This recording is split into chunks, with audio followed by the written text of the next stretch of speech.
আসসালামু আলাইকুম ওয়া রাহমাতুল্লাহ। ইন্নাল হামদুলিল্লাহ ওয়াসসালাতু ওয়াসসালামু আলা মান লা নাবিয়্যা বা'দা, আম্মা বা'দ।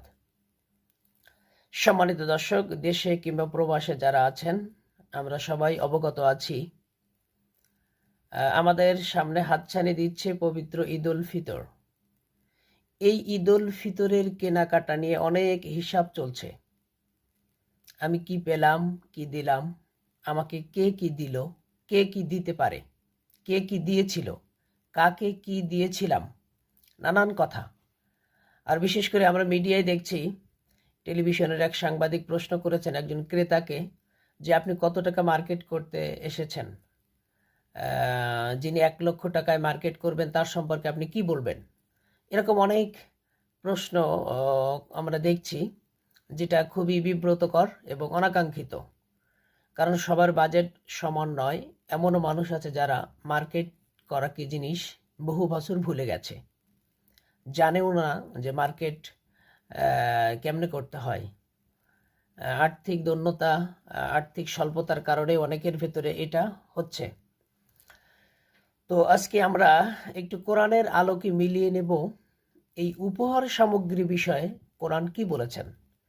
আমাদের ভেতরে অবশ্য আল কোরআন থেকে তথ্য নেওয়ার লোকের খুবই অভাব।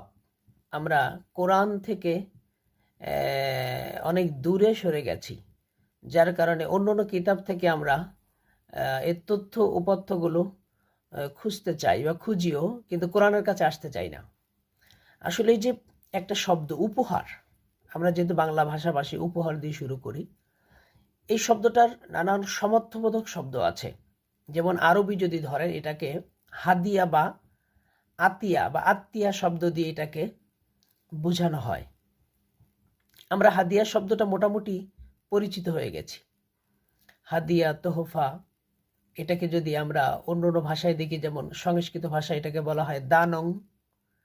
আবার এটার যদি আবার কিছু সমর্থবোধক শব্দ আমরা দেখি, যেমন গিফট, তারপর হচ্ছে সারপ্রাইজ, ডোনার, গিভার, তারপরে হচ্ছে আপনার কি বলবো, এর ক্ষেত্রে অনেক শব্দ আছে যেগুলো আমরা লক্ষ্য করি আর কি।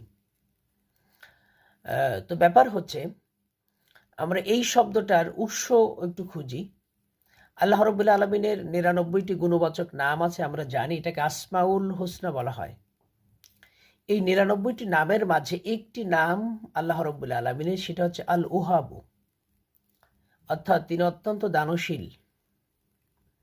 আল্লাহ রাব্বুল আলামিন এই দানের বিষয়